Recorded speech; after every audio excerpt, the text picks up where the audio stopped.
Hello and welcome to Rev Wheels. Now, talking about car shapes, the most quintessential shape has always been the three box, which is basically the sedan. But when it comes to buying cars, people's preferences have slightly changed over the years and they prefer SUVs now. But now SUV designs have started to look a little boring. So in a bid to make things more interesting, manufacturers are trying to mix a coupe design with an SUV. And as a result, you have this, the Citroën Basalt.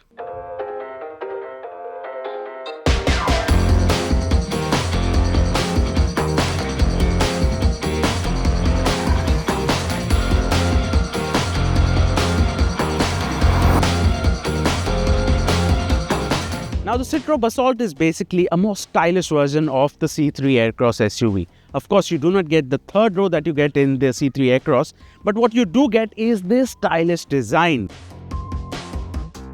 So, can the Citroën Basalt bring about a refreshing change in the SUV segment? Let's find out.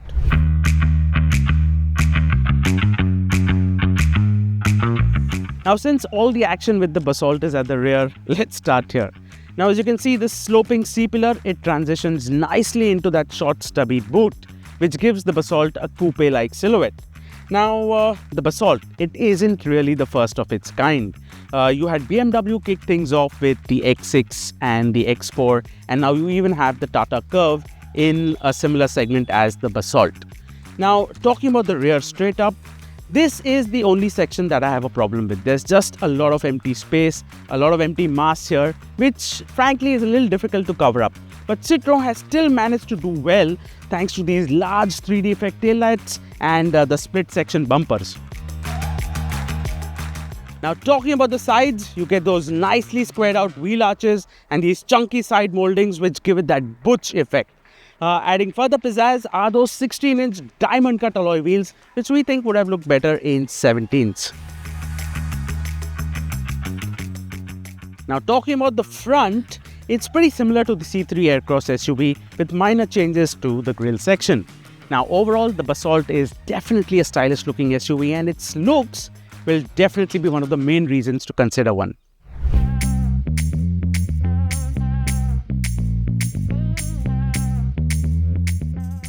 Now let's take a look at the cabin. So talking about the dash, you get a nice mix of piano black and matte finishes. You also get aluminium inserts. There's plenty of storage all around. Overall, this feels like a well-built cabin. Now talking about the seats, they're pretty comfortable. They're height adjustable but manually.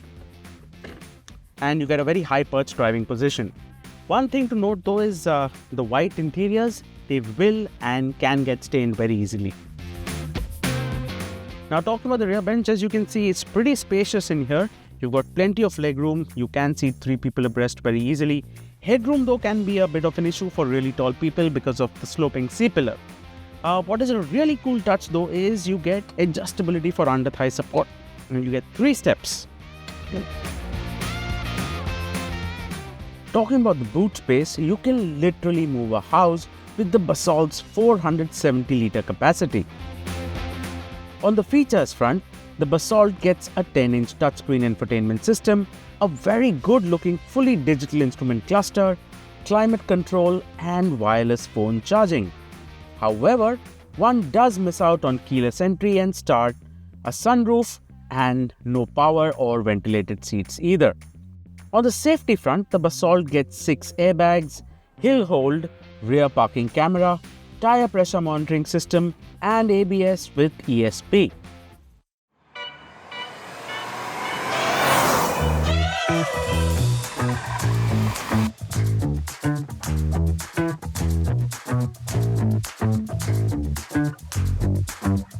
Powering the Basalt is the same engine that we fell in love with in the C3. So you get a 1.2-litre 3-cylinder engine in naturally aspirated and turbo form. What we're driving is the turbo with a 6-speed automatic, but you can also have it in a 6-speed manual. Now, talking about the numbers, you have 108 bhp and 205 Newton meters of torque. What immediately impresses you is how responsive the Basalt is in low and mid-range. Throttle response is almost immediate and not to mention linear. The gearbox works effectively too, and we had nothing to complain about.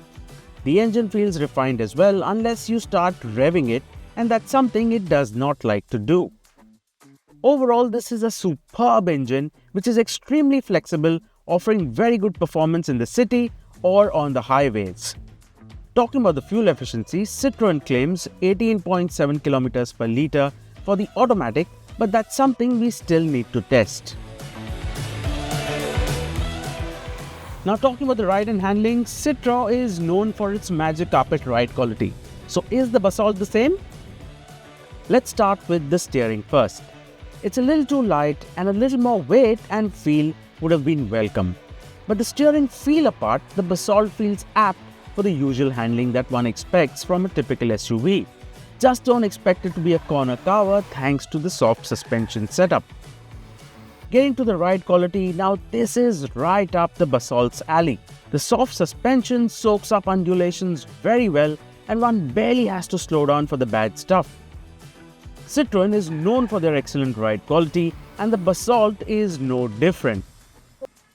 So is the Citroën Basalt the perfect SUV coupe combination, and can it bring about a change in the SUV segment? Well, maybe. But can it replace a sedan? Well, comparisons aside, the Citroën Basalt makes a strong case for itself. Yes, it does miss out on an exhaustive feature list, but then it more than makes up for it with its stylish design, spacious interiors, and that strong engine ride handling combination. Priced at Rs 13.95 lakhs ex-showroom for this top-of-the-line automatic version, the Citroën Basalt goes head-on against the likes of the Tata Nexon, the Kia Sonet, and the Hyundai Venue.